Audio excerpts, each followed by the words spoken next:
बी heavy मॉलिशसपासून ethanol बनवण्याला बंदी होती कारखान्यांना, मात्र आता ती बंदी उठवण्यात आलेली आहे। 2023 पासून बंदी होती। माझ्यासोबत राष्ट्रीय सहकारी साखर कारखाना महासंघाचे अध्यक्ष हर्षवर्धन पाटील साहेब। सर, खरं तर खूप मोठा हा निर्णय आहे। गेल्या अनेक दिवसापासून कारखानदार आणि शेतकरी याच्यामुळे दोघांनाही त्याचा तोटा होत होता।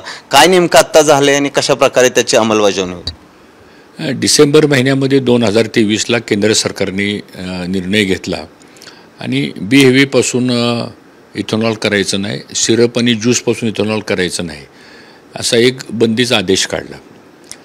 आणि त्यामुळं प्रचंड नुकसान, कारण बऱ्याच कारखान्यांनी बी हेवी मॉलिशस तयार करून ठेवलं होतं आणि ते बी हेवी मॉलिशस फक्त इथेनॉलसाठीच तयार केलं होतं, कारण त्याचं परत कन्व्हर्शन इथेनॉलमध्ये करायचं होतं। पण ते थांबलं सगळं। गेल्या 1.5-2 महिन्यापूर्वी माझी राष्ट्रीय सहकारी साखर संघाच्या अध्यक्षपदी निवड झाल्यानंतर आम्ही सर्वजण केंद्रीय गृहमंत्री आणि सहकारिता मंत्री अमित शाह साहेबांना भेटायला गेलो आणि त्यांना सांगितलं की आता ज्यांच्याकडे स्टॉक आहे, तुमचा निर्णय होण्याच्या अगोदरचा, आता त्यांचा काय दोष आहे, तर जेवढा स्टॉक असेल तो आपण व्हेरीफाय करा। पण ते मध्ये तसा एक प्रस्ताव तुम्ही फेडरेशनमार्फत द्या, आणि तसा एक प्रस्ताव मी माझ्या सहीनी फेडरेशनच्या मार्फत त्यांच्याकडे दिला। त्यांनी तो तपासायला दिला आणि सर्व देशातल्या एक्साईज डिपार्टमेंटकडून ॲक्च्युली 31 मार्चपर्यंत स्टॉक किती आहे बी हेवीचा त्याचे रिपोर्ट्स मागवले आणि साधारणतः 7 ते 7.25 लाख मेट्रिक टन एवढा साधारणतः स्टॉक हा ऑन रेकॉर्ड बी हेवी मॉलिशसचा आहे। आणि मग आम्ही त्यांना अशी विनंती केली की हे आता बी हेवी मॉलिशस वाया जाईल, हे जो रूपांतर, ह्यातून साखर पण तयार करता येणार नाही आणि ह्यातून तुम्ही इथेनॉल करायला बॅन केलेलं आहे। मग आता हे जर 2300 ते 2400 कोटी रुपयाचं नुकसान हे कारखानदार आणि शेतकऱ्यांचं होईल, त्यामुळे ह्या निर्णयाचा फेरविचार करावा। आणि मग सगळा रिपोर्ट्स आल्यानंतर 1-2 दिवसापूर्वी त्यांच्या मंत्रालयाने हा आमचा प्रस्ताव मान्य केला आणि आज नोटिफिकेशन त्या ठिकाणी गव्हर्नमेंट ऑफ इंडियाने काढलेलं आहे। तर त्याचा फायदा असा होईल की साधारणतः 38 ते 39 कोटी लिटर एवढे इथेनॉल आपण तयार करू शकतो आता, आणि साधारणतः 2300 ते 2500 कोटी रुपये, म्हणजे जवळजवळ 2500 कोटी रुपयाचा रेव्हेन्यू हा शेतकऱ्यांच्या करता आता उपलब्ध होईल। हा एक सगळ्यात मोठा चांगला निर्णय झाला आणि मी याबद्दल केंद्र सरकारचे आभार मानतो।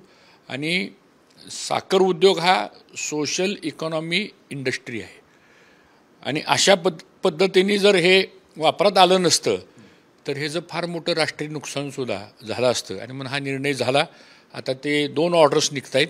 एक ऑर्डर एक्साईज डिपार्टमेंटला निघेल की तुमच्याकडे 31 मार्चपर्यंत जेवढा स्टॉक आहे, खाजगी कारखाना असो नाही ते सहकारातला कारखाना असो, तर त्या स्टॉकचं कन्व्हर्शन आपण इथेनॉलमध्ये करा।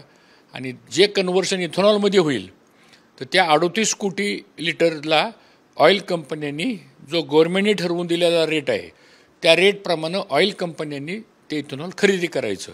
अशा 2 ऑर्डर्स आता निघतील आणि मला असं वाटतं की देशातल्या साखर उद्योगाला एक चांगल्या पद्धतीने तारणारा हा निर्णय झालेला आहे।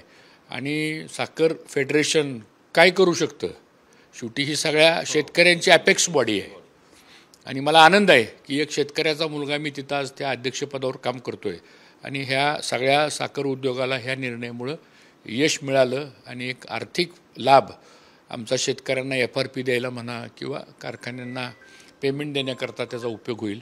ह्या निर्णयाचं मी स्वागत करतो। ही जो निर्णय झाला हा कायमस्वरूपी असेल की परत जे राहिलेले, आता तुम्ही म्हटलं की जे इथेनॉल राहिलं त्याचा कारखान्यांना तोटा होता किंवा शेतकऱ्यांना साहजिकच त्याचा फटका बसतो, आता यापुढे ते इथेनॉलवर बंदी येणार नाही सर? नाही, हा निर्णय फक्त ज्यांच्याकडे बी हेवी मॉलिशसचा स्टॉक होता त्या निर्णयापुरताच मर्यादित हा निर्णय आहे।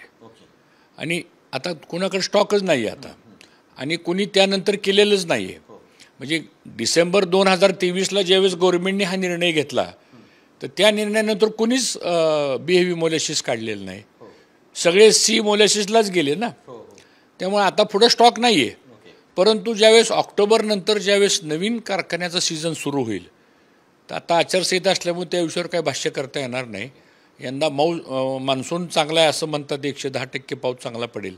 आता निवडणूक आहेत ते झाल्यानंतर मग मला असं वाटतं तो पुढच्या सीझनला काय करायचं हा प्रश्न त्यावेळेस उपलब्ध होईल, तर त्यावेळेस त्याच्याबद्दलचा साखर संघ पुढाकार घेईल. याला उशीर झालाय का, आणि जर उशीर झाला असेल तर त्याचा फटका कारखानदार किंवा शेतकऱ्यांना बसतो का? म्हणजे आता तुम्ही म्हटले की त्याचा नाही निर्णयाला उशीर झालाय. नाही निर्णयाला उशीर झाला तरी काही आर्थिक फटका काय बसलेला नाही. उलटं ते मोलॅसिस आम्ही सर्वांनी स्टोअर करूनच ठेवलं होतं त्या मोलॅसिस टँकमध्ये, त्यामुळं काय नुकसान काय झालेलं नाही. पण जर आत्ता निर्णय घेतला नसता तर या दीड महिन्यामध्ये ते सगळं मोलॅसिस आहे ना ते सगळं कारण ते त्याचं फार एक्सप्लोजिव्ह त्याची तो इन्ग्रेडियंट आहे, कारण ते पेट्रोलसाठी वापरलं जातं मिक्सिंग करण्याकरता, ब्लेंडिंग करण्याकरता, आणि ते हॅझार्डस मटेरियल असल्यामुळं ते बाहेर पण कुठं सोडता येत नाही किंवा वापरता येत नाही. पुन्हा पर्यावरणाचे नॉर्म्स इतके कडक आहेत, एन्व्हायरमेंटलचे इतके नॉर्म्स कडक आहेत, ग्रीन ट्रायब्युनल आहे, तर ह्या सगळ्या अडचणी आहेत. परंतु मला असं वाटतं हा निर्णय चांगला झाला आणि ऊस पिकवणाऱ्या शेतकऱ्यांच्या करता तर खूपच चांगला झाला. नक्कीच आपण पाहतोय की गेले अनेक म्हणजे 2023ला या निर्णय झाला, त्याच्यानंतर बराच वादविवाद निर्माण झाला होता. मात्र आता हा निर्णय झाल्यानंतर शेतकरी आणि कारखानदारांना त्याचा नक्कीच फायदा होणार आहे. कॅमेरामन सुमितसह सचिन जाधव, साम टीव्ही न्यूज, पुणे. देश विदेशातील प्रत्येक घडामोडींचे लाईव्ह अपडेट मिळवण्यासाठी आता साम टीव्हीच्या सर्व सोशल मीडिया प्लॅटफॉर्मला लाईक, फॉलो आणि सबस्क्राईब करा. तसंच सर्व नोटिफिकेशनसाठी बेल आयकॉन प्रेस करायला विसरू नका.